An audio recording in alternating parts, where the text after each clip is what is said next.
이사야서 40장 9절에서 11절입니다. 아름다운 소식을 시온에 전하는 자여, 너는 높은 산에 오르라. 아름다운 소식을 예루살렘에 전하는 자여, 너는 힘써 소리를 높이라. 두려워하지 말고 소리를 높여 유다의 성읍들에게 이르기를, 너희의 하나님을 보라 하라.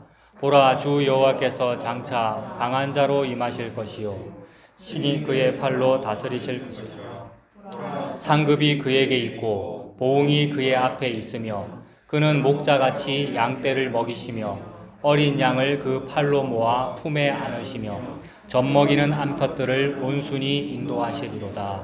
아멘. 제가 말씀을 공부하여서 제 지식과 능력으로 무언가를 설명하는 것이 아니라, 말씀 읽을 때 하나님께서 깨닫게 해주시죠. 그것은 준비하는 목사가 무슨 능력이 있어서 잘 깨닫는다, 그것이 아니고 하나님께서 주시는 것이 있잖아요. 그것은 세상적인 사람들이 말하는 무슨 직통계시나 그런 것이 아닙니다. 조금 더 설명하면, 어려운 말로 하면 그 계시 의존 사색 이런 말이 있거든요. 이거 박윤선 목사님, 저 검은색 주석 쓰신 그런 분이 이제 하신 말인데, 이거 평신도라고 하여 누구든지 알 수 있는 말이에요. 계시 의존 사색. 계시가 뭡니까? 66권이 계시죠. 계시에 의존해가지고 사색한다는 말이죠. 요거 굉장히 좋아요. 이거 여러분들 이미 다 해보셨어요. 큐티 하잖아요. 큐티. 그 다음에 평소에 많이 안 읽어도 그냥 생각하는 거, 말씀을 근거하여 생각하는 거, 그겁니다. 그거하고 성령 무슨 주의자들이 말하는 직통 계시하고 달라요, 여러분. 직통 계시라는 거는 꿈에서 뭘 봤다, 또는 랄랄라 기도하다가 접신 비슷하게 해서 뭘 얻었다, 이게 직통 계시인데, 그게 아니고 계시, 이미 계시된 것, 직통 계시가 아니고 이미 문자로 책으로 계시된 것을 읽고 생각하는 거죠. 그게 이제 저의 경우에는 그게 설교 준비고, 여러분들도 다 그렇게 하시면 되죠. 그래서 여러분들에게 어떤 그러한 계시 의존 사색이 있어서 나누고 싶다라면 언제든지 여기 서서 여러분이 나누면 되는 겁니다. 저한테 말씀하시면 되고, 그렇게 주일에 그렇게 예배해도 되는 것이고, 언제든지 가능하죠. 오늘은 해오던 대로 제가 합니다마는, 그래서 그렇게 계시 의존 사색을 하다 보니까 여러 가지가 있어요. 그래서 함께 읽어보고자 한 것이 오늘 신약에서 3군데, 구약에서 1군데, 오늘 본문까지 구약 2군데, 신약 3군데, 한 요 정도인데, 준비하다 보면 느껴지거든요. 아, 요거는 한 1시간 반 걸린다, 2시간 걸린다, 이런 식으로 느껴지거든요. 오늘은 되게 길더라고요. 그래서 제가 미리 말씀드리는데, 하다가 중간에 1시간쯤 되면 제가 끊을게요. 다 못하면 이제 다음 주에 하든지 이렇게 할 건데, 오늘 볼 양은 그 정도 된다, 미리 말씀드립니다. 근데 제가 중간에 끊을게요. 자, 9절에 보면, 아름다운 소식을 시온에 전하는 자여, 너는 높은 산에 오르라. 아름다운 소식을 예루살렘에 전하는 자여, 너는 힘써 소리를 높여라. 이제 이런 본문이잖아요. 이런 건 우리가 자주 본 적이 있습니다. 왜냐하면 교회 다니면 주로 듣는 이제 말이 무엇을 행하라. 가장 많이 듣는 것은 전도하라 아니었습니까, 여러분? 신앙생활의 핵심은 전도하라였잖아요. 그래서 아름다운 소식을 전하는 자여, 전도하라. 그래서 노방전도도 있는 것이고, 여러 가지 간증 집회도 있는 것이고, 또는 연예인 불러서 전도 집회하니라고 새 생명 축제 이런들의 그런 어떤 용어를 쓰면서 뭘 많이 해요. 근데 이제 모든 말씀을 읽을 때 주의해야 되는 것이 있는데, 이런 거죠. 죄에 대해서 생각을 해야 되잖아요, 여러분. 죄. 그러니까 죄 사슬에 매여 있다, 이런 표현을 쓰지 않습니까? 우리는 다 죄인이다, 우리는 죄 사슬에 매여 있다라고 그런 말을 쓰는데, 죄의 사슬에 매여 있다라는 말은 무슨 뜻이냐 하면, 하나님의 말씀이 나에게 명령으로 주어지는데, 오늘도 명령으로 주어지잖아요. 아름다운 소식을 전하는 자야, 이 말은 전달 잘해라, 전도 잘해라 하고 무엇을 하라라는 명령이니까 명령으로 나에게 주어진단 말이에요. 하나님의 모든 말씀은 심지어 신약마저도 명령으로 주어집니다. 신약을 잘 읽어보면 명령에서 해방되는 듯한 복음을 설명하지만, 복음 다음에 그러니까 너 이제 형제와 서로 사랑해, 그러니까 너 네 것을 다 내어줘, 이런 식으로 신약에도 해, 이렇게 나온단 말이에요. 그러니까 정말 솔직하다면 구약과 신약을 읽으면서 우리는 부담스러워 죽는 거예요. 구약도 전부 다 명령이고, 신약은 이제 해방인 줄 알았는데 신약도 또 명령이야, 또 이렇게 된단 말이에요. 남을 사랑해야 되고, 나는 잘 못하겠는데 뭘 해야 되고, 복음을 전파해야 되고, 이렇게 된단 말이에요. 근데 죄 사슬에 얽매여 있다는 말은 무슨 말이냐 하면, 그렇게 명령으로 주어지고 있음에도 불구하고, 아, 그래요? 이 명령이에요. 저는 이 명령 이거 다 행합니다 라고 되는 것을 보고 죄 사슬에 매여 있다라고 표현하는 겁니다. 죄사슬에 매여 있으면 자기가 그걸 못 해내는 줄을 모르고 나는 이거를 다 해요. 그리고 지금까지도 다 해왔고, 물론 옛날에 믿음이 없을 때 잘 못하기는 했죠. 그러나 내가 점점 신앙이 업그레이드 되다 보니까 점점 내가 새벽 기도도 많이 하고 하다 보니까 이제는 모든 걸 다 하게 되었어요. 근데 쟤는 아직도 못하고 있네요. 저 셀이나 저 창녀는 저렇게 못하지만 나는 잘함을 아버지여 감사하나이다의 신앙생활을 하고 있는 거. 늘 말씀드리지만 이런 부류의 신앙생활을 우리는 조금 경멸하는 듯하고 우리는 좀 그거 틀렸다라고 말하는 듯하지만 실제 현장에서 볼 때 그 사람이 훨씬 고상하고 고매하단 말이에요.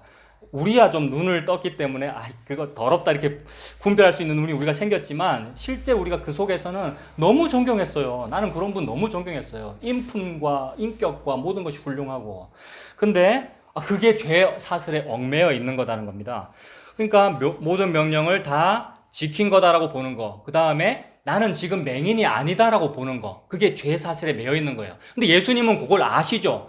네가 맹인이라면 죄가 없었으려니와 본다고 하니 죄가 여전히 있느니라라고 하니까 여전히 죄 사슬에 얽매여 있는 거잖아요.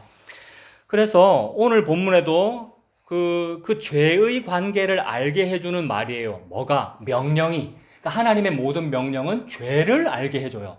그래서 모든 율법을 우리한테 주신 것은 죄가 드러나게 하려고 주신 거죠. 그러니까 율법이 주어지면 딱 알아요. 살인하지 말라라는 율법 때문에 어머 나 한 번도 살인해 본 적이 없으나 나는 이미 살인한 사람이네요. 이렇게 되는 겁니다. 언제부터? 엄마 뱃속에서 이미 살인했단 말이에요. 엄마 뱃속에서 혹시 내가 쌍태였다면 얘보다 내가 먼저 태어나려고 살인했단 말입니다. 그게 야곱과 에서의 관계잖아요. 그러니까 나는 원래부터 모태 속에서도 죄 중에서 내가 잉태되어 원래부터 죄인이라는 거죠. 그러니까 명령에 의해서 그렇게 죄인으로 밝혀집니다.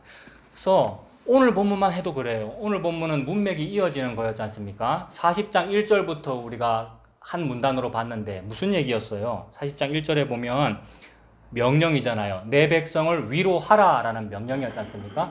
우리 이미 다 이거 들었으니까 알죠? 이걸 명령으로만 들으면 내가 위로해야 되잖아요. 참으로 해야 됩니다만 우리는 그걸 잘 못 해내더라는 거예요. 참으로 내가 다른 이웃을 또는 형제자매를 위로하는 것을 잘 해낸다라는 성경의 정의는 뭐냐면 어떻게 위로를 잘 해야 합니까? 모든 위로를 항상 잘해야 잘한 거거든요. 성경은.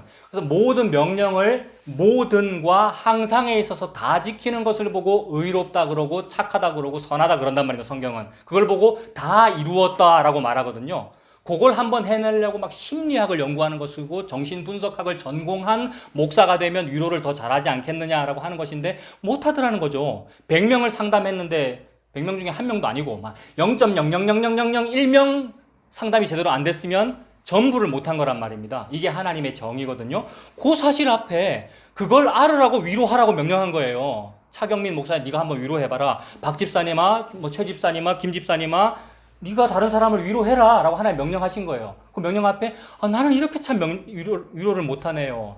나는 그냥 우연히 그냥 눈 이렇게 스쳐 지나갔을 뿐인데 상대방이 보다가 저 사람이 왜 눈을 째려보지? 라고 하면 나는 위로를 못한 거예요. 공격하게 뻔한 게 되는 거예요. 나는 육신을 가지고 있기에 늘 위로는커녕 살인만 하더라는 거죠.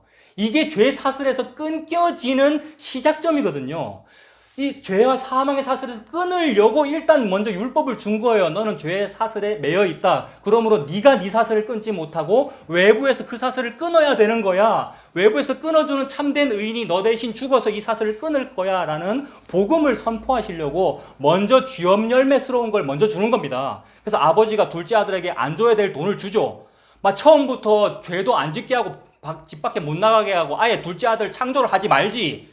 이게 창조 왜 했느냐는 인간들의 질문이잖아요. 근데 창조 다 했어요, 하나님이. 이거 다 보여주려고. 일부러 둘째 아들은 탕자라는 걸 보여주려고 나를 죄인으로 인도하신 것이고, 죄 드러나게끔 주지 말아야 될 돈 준 것이고, 그 돈 주면 애는 뭐 합니까? 나쁜 짓 하죠. 허랑방탕하게 살고. 그럼으로써 오호라 나는 곤고한 사람이로다에까지 내려가게 만들려고. 언제 그렇게 내려갑니까?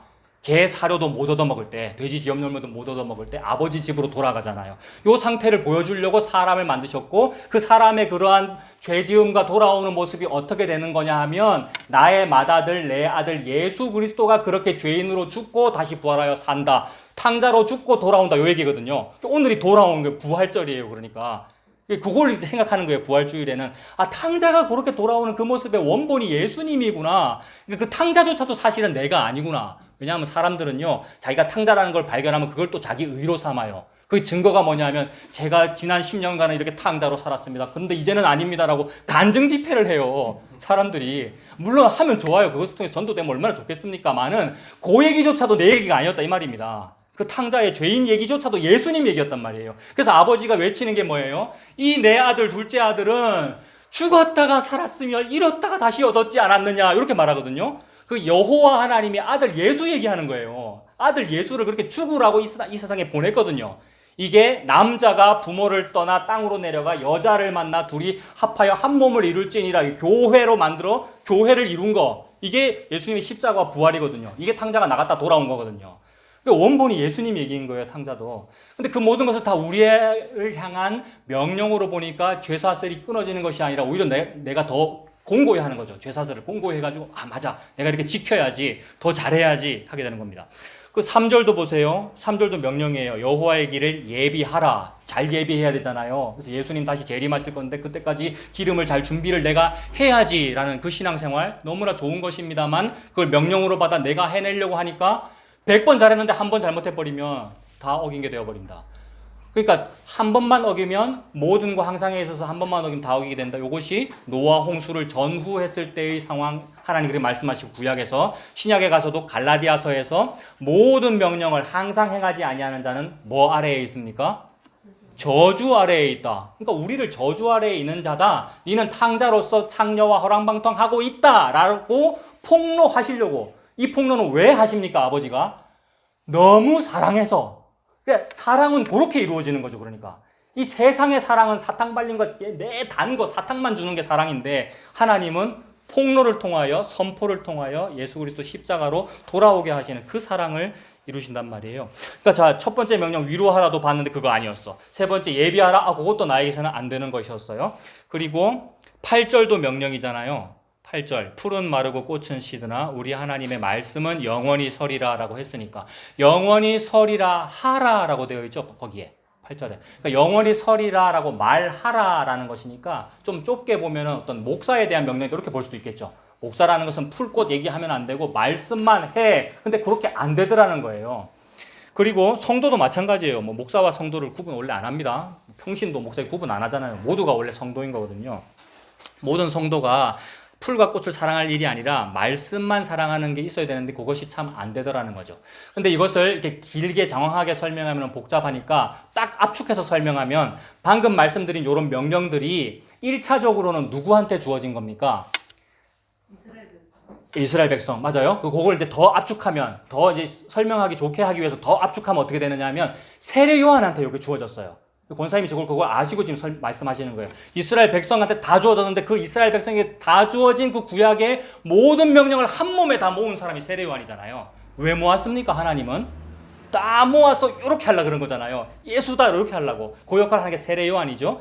그래서 세례 요한이 광야에 외치는 자의 소리잖아요. 마태, 마가, 누가, 요한의 3장 1장, 3장 1장 이렇게 있다고 제가 지난번 말씀드렸어요. 그러니까 앞부분에 세례 요한 소개하면서 바로 그 세례 요한이 구약의 말라기에 오리라 했던 그 엘리야가 그게 세례 요한이고 그 세례 요한의 별명이 약대 털옷을 입고 가죽띠를 띠는 엘리야 같은 사람이고 광야에 외치는 자의 소리다라고 설명했잖아요. 그러니까 여기 나오는 40장의 앞부분에 나오는 광야에 외치는 자의 소리가 백성을 위로해라. 그 소리가 여호와의 길을 예비해라. 그 소리가 푸른 마르고 꽃은 시드나 말씀은 영원히 서리라. 이건 뭐예요? 전부 세례 요한이 한 일이고 요단강에서 한 일이고 게다가 세례 요한은 뭡니까? 나는 쇠하여야 하겠지만 그는 흥하여야 하리라 라고 말했으니까 풀꽃은 마르지만 그 예수님이잖아요. 요한복음에서 그가 예수님이고 말씀이 예수님이잖아요. 말씀은 흥하여야 되리라니까 요 명령대로 살고 있죠. 근데 지금 제가 전하고자 하는 거예요. 말씀이 전하고자 하는 것은 뭐냐 하면 그래 세례 요한이 바로 그 사람 맞아. 근데 세례 요한이 성공했니? 라고 묻고 있는 거예요. 말씀은. 세례 요한 한 사람에게 다 모였다 그랬잖아요. 아까 권사님 대답하신 대로 모든 이스라엘 백성에게 이거 다 간 거예요. 그 확장하면은 모든 크리스찬에게 이 명령이 다 주어진 거잖아요. 근데 니들이 그래 잘했니? 라고 묻고 있는 거예요. 그 설명을 장황하게 하지 아니하기 위해서 한 사람으로 설명하는 거예요. 그게 세례 요한입니다. 그렇다면 압축해서 이렇게 설명하면 되죠. 세례 요한은 요 명령대로 잘 했을까? 잘 했습니까? 못 했습니까? 세례 요한이. 대부분은 잘했어요. 참으로 그 당시에 서기관이나 바리새인보다는 훨씬 잘했으나 지금 무슨 얘기하고 있어요, 우리가? 0.00001%라도 못하면 그거는 못한 게 되니까 예수님은 뭘 설명하고 싶은 거냐 하면 세례 요한과 예수님은 동시대의 사람이고 6개월 먼저 태어났으니까 바로 앞에 사람이기도 하면서 동시대의 시공간 같이 살았던 사람이니까 경계선이다 이 말입니다. 경계선을 통하여 요 예수 바로 앞에까지는 아무리 잘해도 세례 요한이 여자가 낳은 사람보다 가장 훌륭한 사람이잖아요. 그러니까 너무나 잘했다는 말이잖아요. 너무나 잘했어도 천국에서는 이 세례 요한보다도 지극히 작은 자가 훨씬 더 크다라고 해버리니까 비교할 수 없는 부등호를 그리고 계시는 거예요. 세례 요한이 너무 훌륭하다고 말씀하시면서 너무나도 실족하는 그런 쓰잘데기 없는 인간이야. 좀 나쁘게 표현해서. 그런 식으로 깎아내리시는 거예요. 그러면서 천국의 백성은 그 위대하다는 세례 요한보다도 훨씬 더 크니 예수 믿는 여러분이 받은 복은 얼마나 더 큰 거냐라는 말을 하고 싶어가지고 말씀이 그렇게 설명하는 거라고요. 세례 요한은 이런 명령을 다 받은 거예요. 지금 광야에서 여호와의 길을 예비하라. 그 다음에 예수님을 외쳐라. 보라 세상 죄를 지고 가는 하나님 어린 양이로다. 요 일. 근데 그래놓고도 세례 요한이 잘 못하더라는 겁니다. 실족하고 시험에 들더라는 거예요. 그래서 복음은 뭐냐 하면요, 세례 요한 같은 사람조차도 명령대로 못 해내고 죽더라. 어떻게 죽죠? 못배임 당해서 죽어요. 못배임 당해서. 그래서 성도에 가는 길은 뭡니까? 명령이 주어졌는데 그 명령을 못 해내기 때문에 저는 목배임 당해 죽고 예수로 사는 거군요. 예수님이 된다 이게 아니고 예수님으로 부활하는 거군요. 예수님이 교회의 머리가 되거든요. 여러분들은 교회고, 그러니까 내가 사는 것이 아니요 예수님 안에서 사는 것이군요로 만들어내려고. 그렇게 되면 그 훌륭했던 세례 요한보다도 아무것도 못한 세리와 창녀와 같은 사람이 천국에서는 훨씬 크다라는 묘말을 하고 싶어서 말씀이, 그래서 명령 준 거예요. 모든 명령을 한 몸에 싹 다 끌어모은 사람은 세례 요한이에요. 예수님 직전에. 자기가 다 이루는 삶을 사는 거예요. 그래서 그 당시 당대 사람 중에서 가장 위대해요. 세례 요한이. 그래서 광야로 나가요. 예루살렘 같은 곳에는 어울릴 수가 없거든요. 에? 뭡니까? 까마귀 노는 곳에 백모야 가지 마라. 이런 거. 그래서 요단강에 가가지고 세례 주고 회개 선포하고, 요게 뭡니까? 너희는 위로하라. 내 백성을 위로하라. 백성 위로하고 말씀 선포하는 거예요. 백성들아 똑바로 해라. 푸른 마르고 꽃은 시드는 거야. 말씀만 영원히 서는 거야. 군병들은 받아야 될 록만 받고 나머지 뭐 탈취하지 마. 이런 말도 하고요. 근데 그것이 너무 위대한 삶이면서 동시에 그것도 율법적인 삶이에요.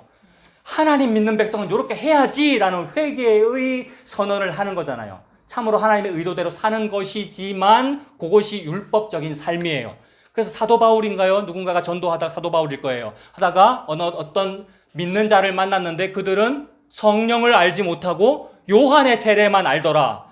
그 예수 믿는 모습인데 우리도 다 그렇게 예수 믿거든요. 그런데 여전히 율법에 얽매여 죄 사슬이 아직 끊어지지 아니한 그 상태. 그래서 예수를 전하고 성령을 전해 성령 받게 했다는 거잖아요. 요한의 세례만 알더라라는 것은 꼭 경계선이라는 얘기죠. 요한과 예수님이 딱 경계선이니까. 그래서 이런 명령이 주어질 때 그 명령이 세례 요한에게로 집중되는 모습을 하나님께서 일부러 그렇게 계시하시는 거예요. 8절까지 그 명령을 받는데 9절도 마찬가지죠. 9절 보시면 이게 오늘 본문이잖아요. 아름다운 소식을 시온에 전하는 자여 너는 높은 산에 오르라. 아름다운 소식을 예루살렘에 전하는 자여 너는 힘써 소리를 높여라. 두려워하지 말고 소리를 높여 이렇게 외쳐라라는 거잖아요. 참으로 이렇게 살았죠. 세례 요한이. 겁내지 않고 막 담대하게 살아있는 권력을 향하여 바른 소리 했잖아요. 무슨 대표적인 예가 뭡니까? 당시 헤롯 안티파스가 왕이었는데 자기 남동생이 빌립인데 빌립의 부인이 헤로디아란 말이에요. 제수씨. 근데 헤로디아를 차지하잖아요. 헤롯이. 그러니까 헤롯 안티파스 형이 제수씨랑 결혼한단 말이에요. 그러니까 구약에는 이런 여자들이 있죠. 그러니까 여자가 참으로 악하다는 어떤 표현을 하는데 우리가 죄인이라는 표현을 그렇게 하시는 거예요. 근데 헤롯이 음욕이 있어서 그런 여자를 차지했다는 것도 되지만 이 여자에게도 권력욕이 있어요. 자기 남편인 빌립은 앞으로 뭐 잘 안 할 것 같거든. 또 뭐 왕이 못 될 것 같거든. 그래서 왕 될 사람인 형님과 이제 결혼하는 거란 말이에요. 이게 이 헤로디아라는 여자가 참 나쁜 여자고 그다음에 헤로디아에게도 살로메라는 딸이 있는데 이 악한 여자, 판무파탈 이런 말 있죠. 판무파탈. 악한 여자에게서 흐르는 그 죄의 계보가 있어요. 이거 하나님이 똑같은 말씀 하시는 것 같아요. 어디서 그러냐면 구약에도 이세벨이라고 하는 왕비가 있고 이세벨의 딸 아달랴에게로 넘어가 아달랴가 거룩한 씨를 멸하려 하는 작업이잖아요. 이게 적 그리스도 666의 작업이거든요. 이게 똑같이 헤롯 가문에도 전달되는 거예요. 헤롯이 거룩한 씨를 멸하죠. 유아 학살. 그것이 헤로디아에게도 연결되는 것이고요. 그러니까 그 헤롯 다음 대의 헤롯입니다. 대헤롯이 유아 학살하려고 했고 그 아들인가 그 다음 때인가 헤롯 안티파스 때의 이제 부인이 헤로디아예요. 근데 그런 불륜의 결혼을 하니까 세례 요한이 한 말이 뭡니까? 저 잘못했다고 한 거죠. 현직 권력자를 향하여. 근데 또 헤롯 안티파스는 우유부단해서 이거 처리를 못 하는데 누가 이거 죽이라고 합니까? 여자가, 헤로디아가 자기 딸 살로메 시켜가지고 생일날 막 야한 옷 입고 살로메가 춤을 추니까 의붓 아버지가 혹해가지고 하고 있을 때에 살로메가 하는 말이 뭡니까? 선물로 세례 요한의 목을 쟁반에 담아서 주십시오라고 하잖아요. 이렇게 죽는 거예요. 그러니까 성도의 길을 말하는 거예요. 성도 자기 자신도 죄인이에요. 헤로디아도 죄인이고 살로메도 죄인이지만 성도 자기 자신도 죄인이에요. 그 죄를 스스로 해결하지 못하고 결국 외부 세력에 의하여 죽는다. 그 외부 세력을 움직이는 분은 여호와 하나님입니다. 하나님이 자기 백성을 죽입니다. 죽여서 살리는 게 부활입니다. 이게 예수님 부활의 의미예요. 그래서 고일하려고 세례 요한은 지금 감옥에 갇혔어요, 여러분.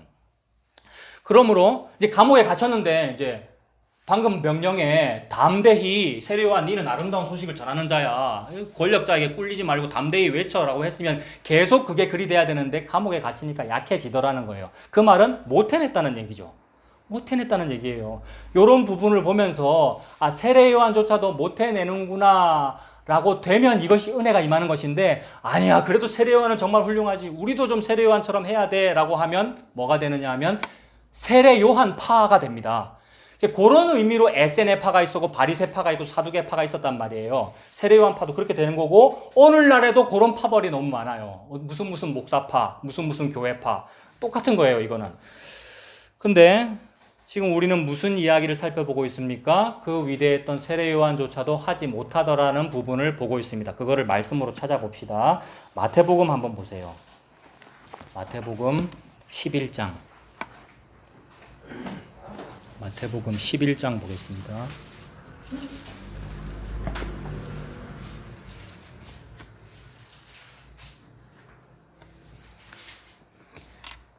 하나님께서는 하나님의 사람에게 무언가를 명령하셨는데 그 명령대로 못 삽니다. 그래서 명령대로 못 살기 때문에 책망하고 야단치시는 것 같지만 그것을 통하여 그 사람을 살리는 일, 영적으로 살리는 그 일을 하십니다. 그래서 세례 요한은 명령대로 못 살아요. 그래서 율법대로 못 살고 죽는단 말입니다. 11장 2절에 보면 요한이 옥에서 그리스도께서 하신 일을 듣고 제자들을 보내요. 예수께 여짜오되 오실 그이가 당신이 오니까 우리가 다른 일을 기다립니까? 라고 묻죠. 이거 굉장히 불신앙의 표현이잖아요, 여러분. 지금까지는 예수가 메시아다라고 그렇게 외쳤던 사람이 감옥 갇혔다고 이제 내일 모레 목 베임 당한다고 마음이 떨려가지고 여러분. 근데 이건 너무 이해는 되지만 나도 이렇게 떨릴 거 누구든지 다 떨릴 거란 말이에요. 그러나 구약의 명령대로는 못 산 거잖아요. 세례 요한 네가 이 사람인데 담대해라고 했는데 안 담대해지잖아요. 그러니까 안 담대해지는구나를 경계선에서 알아라고 요 말씀 주신 겁니다. 그래서 떨려가지고 확인하고 싶은 거예요. 이거 성령파들도 이거 다 하잖아요. 증거를 구하려고 그러고 막 직통계시를 받으려고 그러고. 그래서 물어본단 말입니다. 예수님에게 오실 그이가 당신입니까? 내가 다른 메시아 기다려야 됩니까? 라고 물어봤더니 예수님께서 사랑하십니다. 세례 요한을. 사랑하는 마음으로 설명하시죠. 뭐라 설명하냐 하면 보고 들은 바대로 세례 요한한테 가서 얘기해줘라. 안전뱅이가 일어나며 맹인이 눈을 뜨며 그 밑에 다 적혀있는 얘기들이죠. 그렇게 된다고 알려줘라 라고 하시면서 말씀하신 게 6절이죠. 누구든지 나로 말미암아 실족하지 아니하는 자는 복이도다 이렇게 말씀했잖아요. 그러니까 그렇게 예수 잘 믿었는데도 불구하고 세례 요한은 예수로 말미암아 지금 실족하고 있는 거지 않습니까? 왜 실족하냐 하면 내가 그토록 외쳤던 메시아 물론 물질적이거나 풀과 꽃을 잘 피게 하는 메시아가 아니다고는 하지만 그러나 나 세례 요한은 육신을 가지고 있기에 내가 이만큼 감옥에서 힘들면 좀 한 번쯤 면회를 오든지 아니면 뭔가 실제 권력자들 무찌르면서 옥문이 열리면서 내가 탈출하는 뭔가 그런 것 조금이라도 바랬단 말입니다. 저는 그런 거 엄청나게 많이 바라는 사람이고요. 세례 요한은 그런 것 엄청 조금 바라는 사람이란 말입니다. 근데 그거조차도 죽음이야 라고 지금 말씀하시는 거예요. 경계선이기 때문에. 그래서 세례 요한은 죽어요. 그러나 위로받고 죽죠. 예수님에게 확신 얻고 죽죠. 그래서 이제 세례 요한은 실족했다 이 말입니다. 그죠? 6절이 세례 요한 실족했다는 말 맞죠, 여러분? 저는 그렇게 못 봤어요, 지금까지. 무조건 세례요한은 위대한 사람이 이랬단 말이에요. 그래서 나도 세례요한처럼 광야에 외치는 자의 소리로 살아야지 이랬단 말이에요, 여러분. 다시 잘 보세요. 이 말은 예수님이 세례요한을 너무 사랑하면서 동시에 세례요한은 쓰레기다라고 말씀하시는 거예요. 인간은 쓰레기다, 버러지 같은 너 야고바, 지렁이야, 버러지야, 구더기야 이 말이거든요. 그 말을 통해 사람 살리는 얘기를 지금 하시는 거예요. 세례요한은 지금 실족한 것이 맞아요. 그러면서 동시에 마치 병 줬다 약 줬다 하는 것처럼 엄청나게 띄웁니다. 7절부터 보면 세례요한 너무 훌륭하다고 지금 사람들한테 칭찬하는 거잖아요. 세례요한이 진짜다 뭐 이런 말 하는 것이고, 9절에 보면 선지자보다도 더 나은 자다 세례요한이 가장 훌륭하다 이런 말 했죠. 10절 기록된 바 보라 내가 내 사자를 네 앞에 보내노니 그가 네 길을 네 앞에 준비하리라 라고 했던 사람이 바로 세례요한이다. 세례요한이 내 길을 준비한 거였어. 그만큼 위대해. 세례요한이 바로 구약의 그 엘리야에 해당하는 그런 사람이야 라고 말하고, 11절 내가 진실로 너희에게 말하노니 여자가 낳은 자 중에 세례 요한보다도 큰 이가 일어남이 없도다 라고 얘기했어요. 자, 요게 아까 설명한 그거죠. 경계선에서 가장 훌륭한 한 사람에게 모든 명령을 다 집중시킨 거라고요. 그렇다면 인간 중에서 여자가 낳은 사람 중에서 가장 훌륭한 사람은 그러면 실족 아니하고 율법 다 지키니? 라는 걸 보여준 다음에 봐, 못 지키지 라고 설명 딱 해놓고 그 다음 넘어가는 거예요. 요게 BC와 AD입니다, 여러분.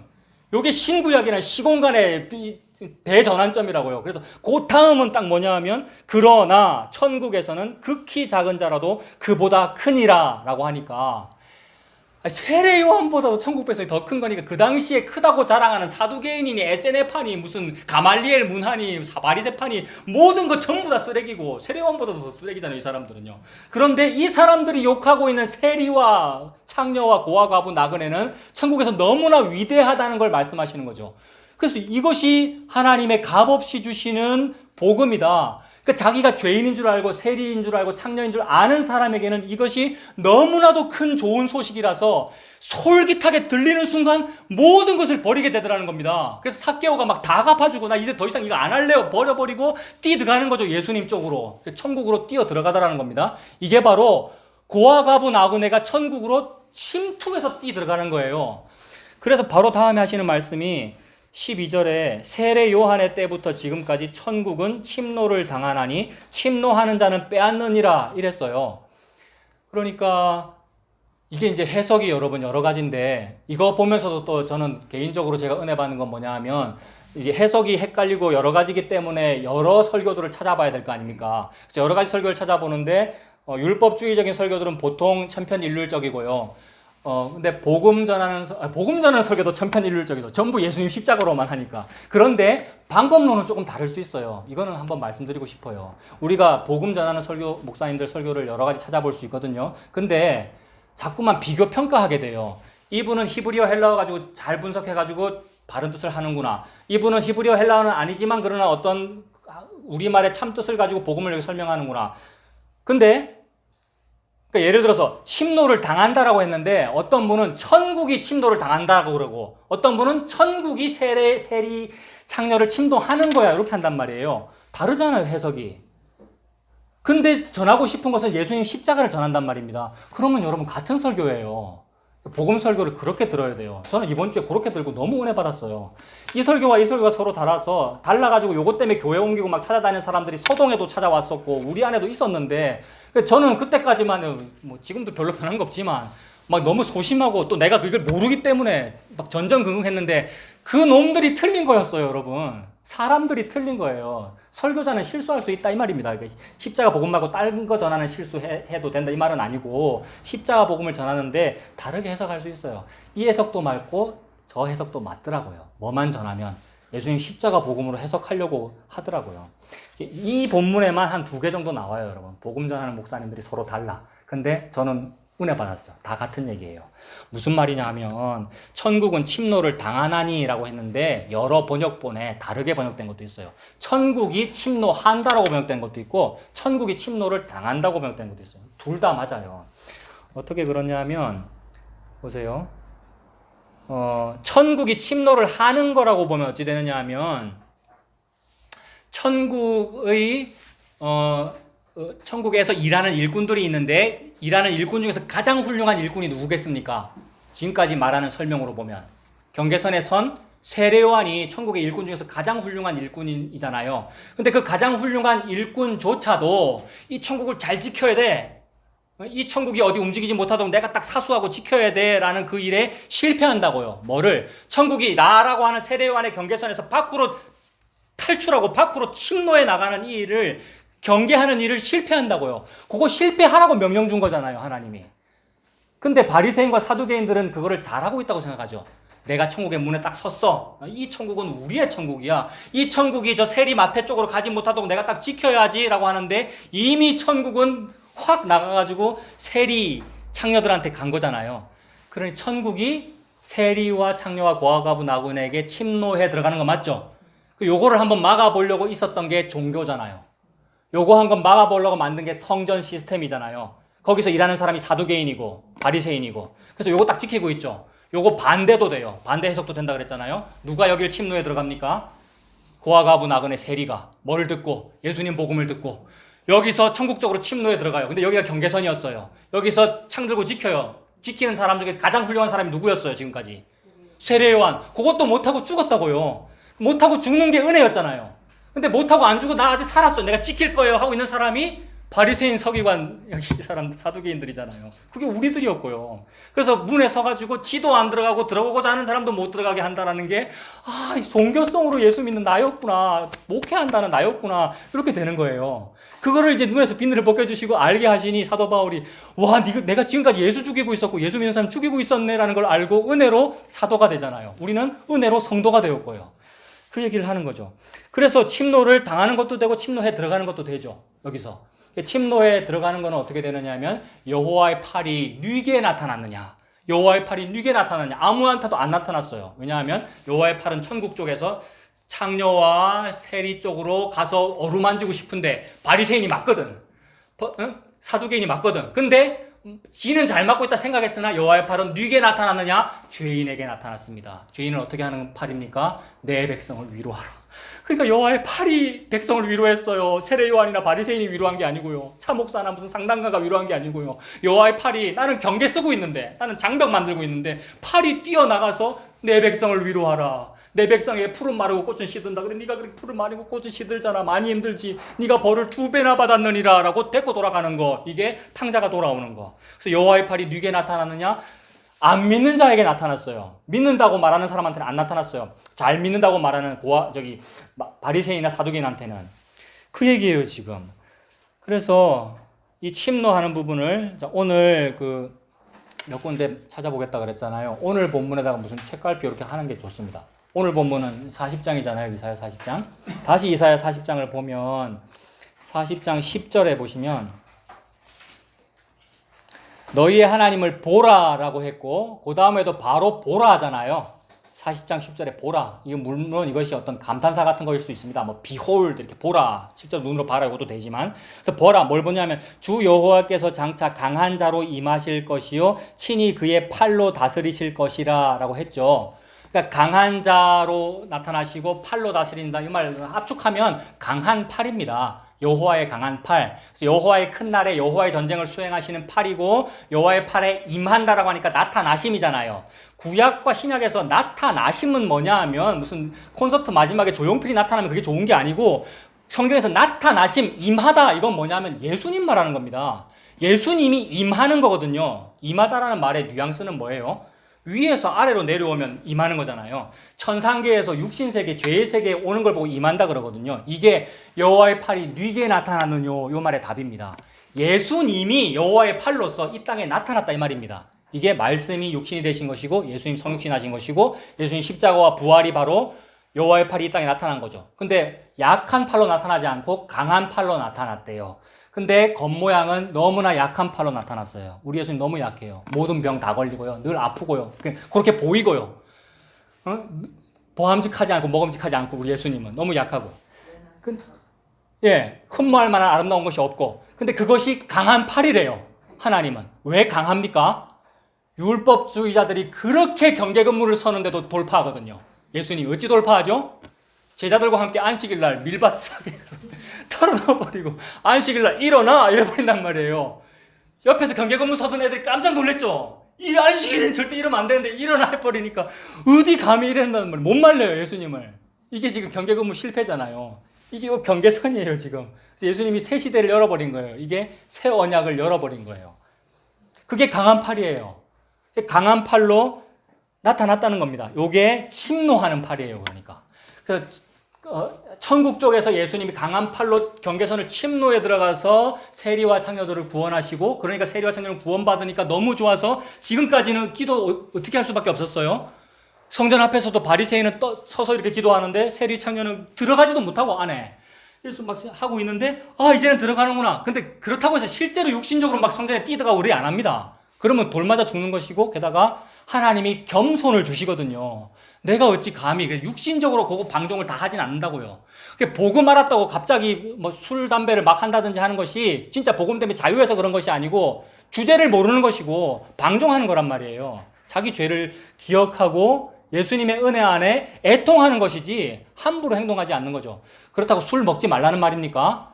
상황에 따라 다릅니다, 여러분. 이 상황 논리는 매우 안 좋은 건데 그 상황은 은혜라고 하는 상황입니다. 겪어보십시오. 은혜로 그게 되는 때가 있고 안 되는 때가 있어요. 그게 안 느껴진단 말입니까? 옛날에 대학부 뭐 할 때 이런 복음으로는 그게 아니었는데 기준이 모호한 거에 대해서 어떻게 해야 될지 모른다는 거예요. 그래서 모든 사회는 기준이 모호하기 때문에 그 기준을 세운이라고 입법부가 있는 거거든요. 입법부 있어가지고 잘 됐어요, 여러분. 답을 안 하죠.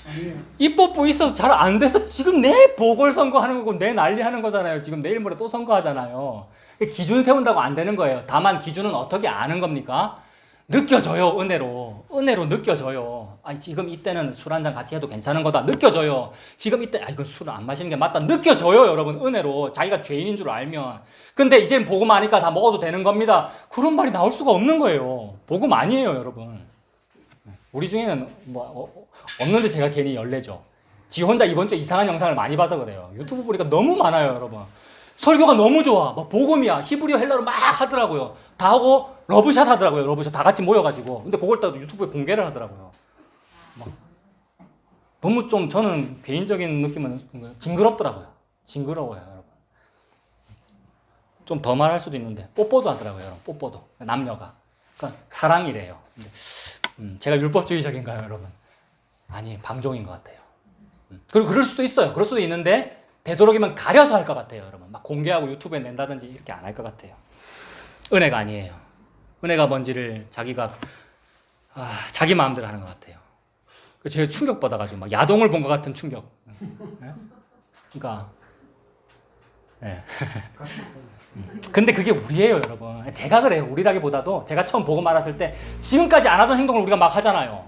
지금까지는 담임 목사님한테 그렇게 예의 잘 지키다가 어느 날 갑자기 막 나가게 되는 게 복음의 자유 때문일 수도 있는데 저와 여러분 다 그랬어요, 여러분. 자기를 돌아보세요. 예수님 앞에서. 여러분, 그거 아니에요. 그 은혜로 되었으면 좋겠어요, 여러분. 모든 게 은혜예요, 진짜. 모든 게 은혜예요. 교회에서 하는 모든 일이 다 은혜로 되어야 돼요. 인의 예지와 은혜를 헷갈리면 안 돼요. 좋은 게 좋은 거야, 겸양의 덕을 가지고. 이 말 아니에요. 은혜와 겸양지덕이 헷갈리면 안 돼요. 은혜는 내가 탕자였구나. 예수님 때문에 구원받았구나. 그 은혜죠.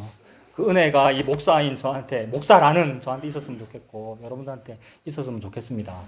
그래서 그렇게 죄인들한테 침노에 들어간 것이니까 이게 강한 팔이고, 그 다음에 이들도 이제 강한 팔이 생긴 거예요. 그래서 누구도 이 경계근무 쓰는 자에게 방해를 받지 아니고 천국으로 지성소로 들어가게 되었으니까 요렇게도 침노고 요렇게도 침노예요.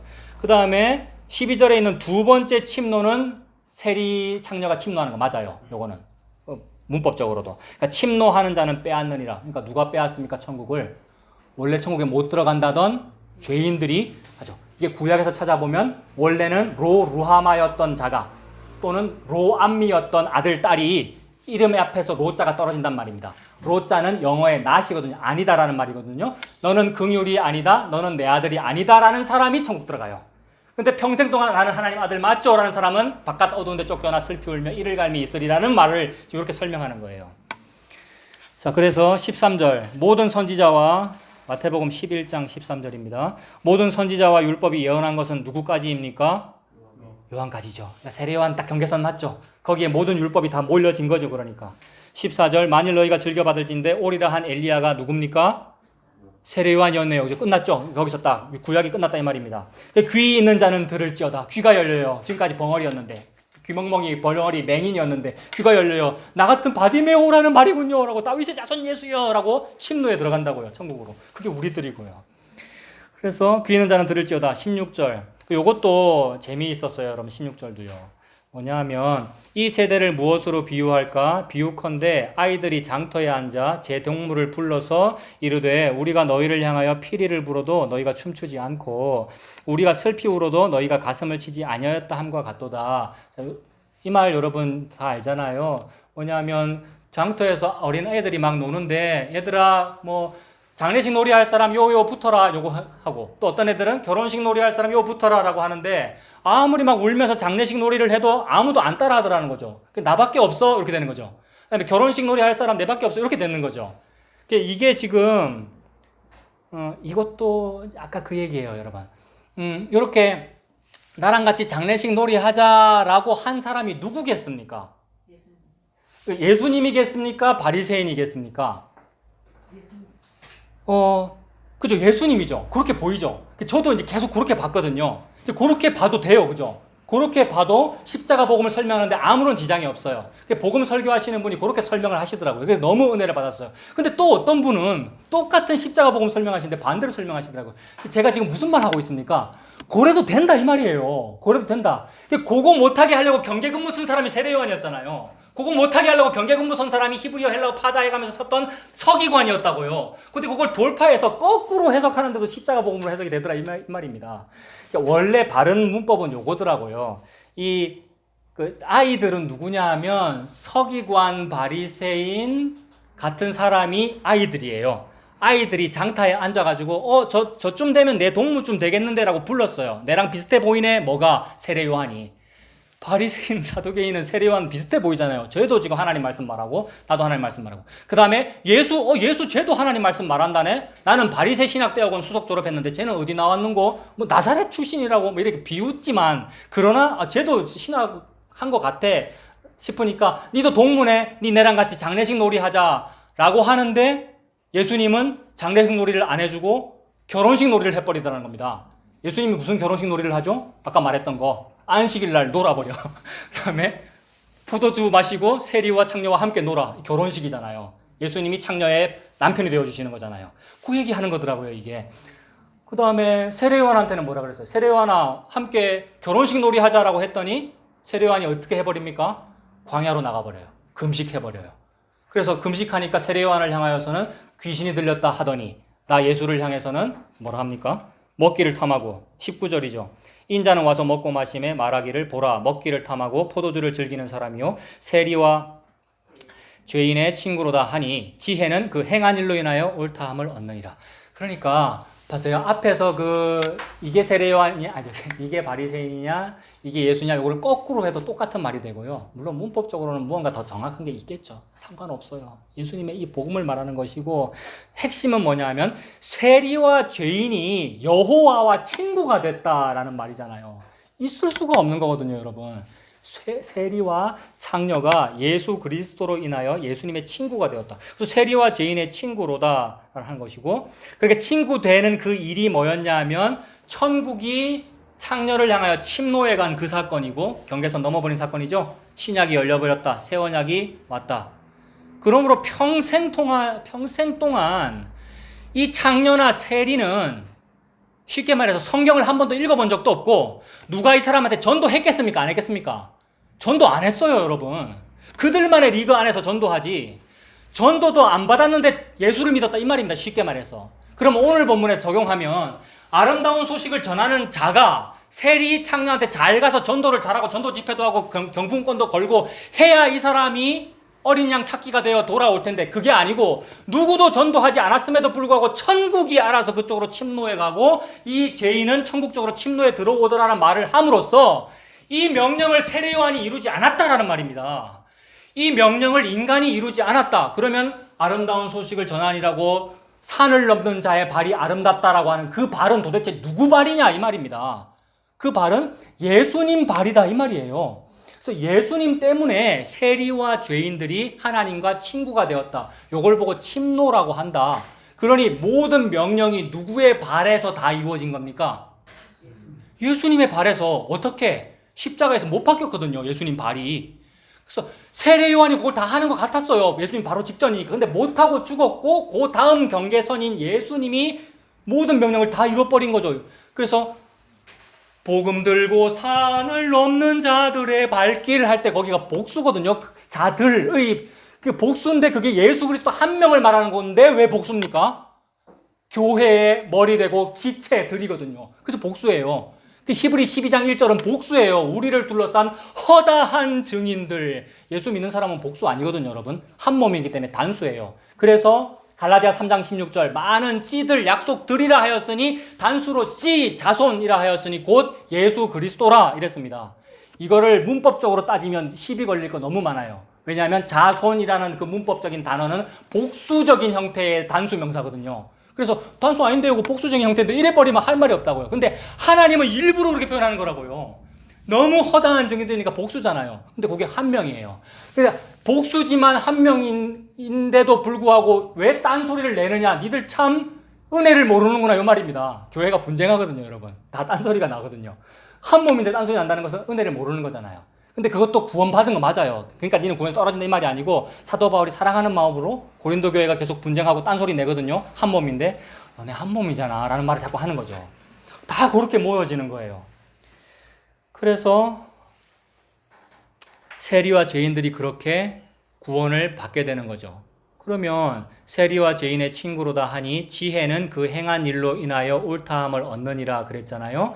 그래서 지금까지는 바리새인이나 서기관들이 지혜로운 것 같았고 또 그들보다도 훨씬 훌륭하다는 사람이 세례요한이었는데 그가 지혜가 아니었고 지혜는 뭐냐 하면 예수였다라는 말이고요. 예수님이 지혜는 그 행한 일로 인하여 옳다. 뭘 행했습니까? 침노를 하셨고 침노를 당하셨죠. 예수님이 천국이거든요. 예수님이 뭐라 그랬어요? 천국이 여기 왔느니라. 천국이 가까이 왔느니라. 침노에 왔다는 거잖아요. 누구한테 왔습니까? 죄인들에게 왔죠. 그 다음에 죄인이 예수님에게로 침노에 들어가죠. 그래서 예수님이 찢어졌어요. 죄인이 예수님 속으로 들어가니라고. 찢어졌다고요. 그게 십자가와 부활이잖아요. 그러므로 지혜는 그 행한 일로 인하여 옳다함을 얻느니라. 옳습니다. 의롭습니다. 이 말은 누구만 받을 수 있습니까? 그러니까 지혜이신 예수님만.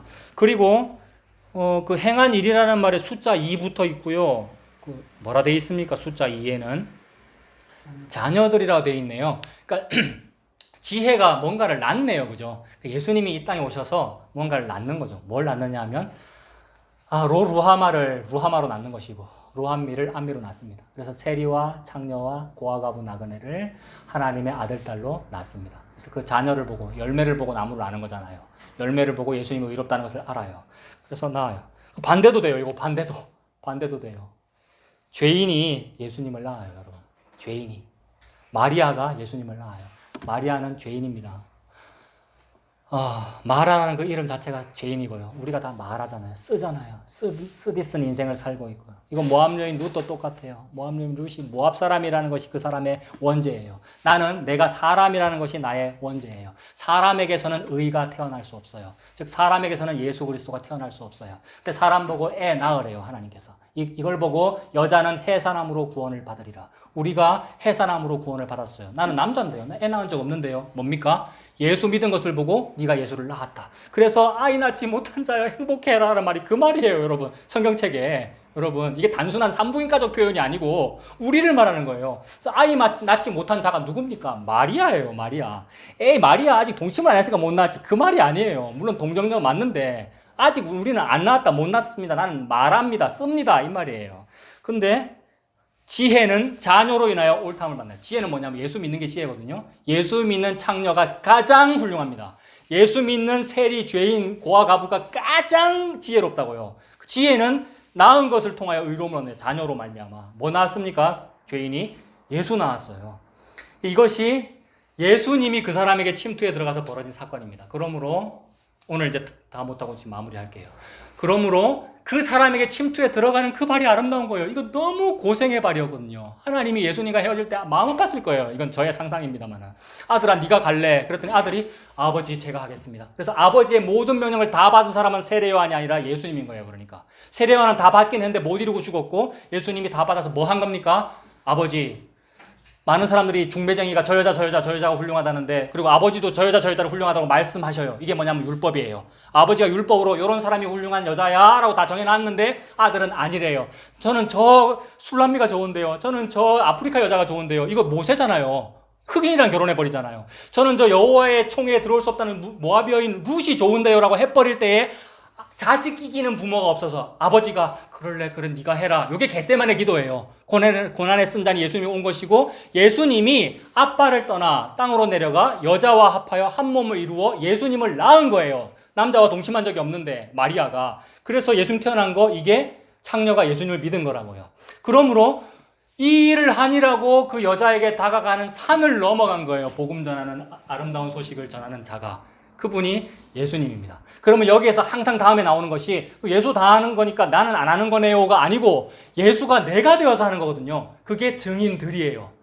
우리를 둘러싼 허다한 증인들이라 그랬잖아요. 그 증인들이 내가 하는 거 맞죠? 그러니까 목사가 설교하고 전도하는 거 맞고 여러분도 전도하는 거 맞잖아요. 근데 그 증인들이 여전히 머리가 살아있으면, 죄송합니다만 이럴 때는 머리가 아니고 대가리입니다. 이게 살아있으면 내가 했잖아요 하게 되는데, 내가 다 해놓고도 나는 죽고 복수명사인 단수명사로 들어가서 예수가 되면 내가 해놓고 뭐라고 말하겠습니까? 머리이신 예수님이 다 하셨어요 라고 하게 되니까, 그때는 요 사람이 그 사람 맞아요. 그때는 요 사람이 그 선교사 맞다고요. 고막사 맞고 여러분 맞고요. 그리고 여러분이 그렇게 사는 거잖아요. 누구 안에서? 예수님 안에서. 이것이 침노에 들어가는 천국의 은혜입니다. 이 은혜로 사시는 저와 여러분들 다 되시기를 바랍니다.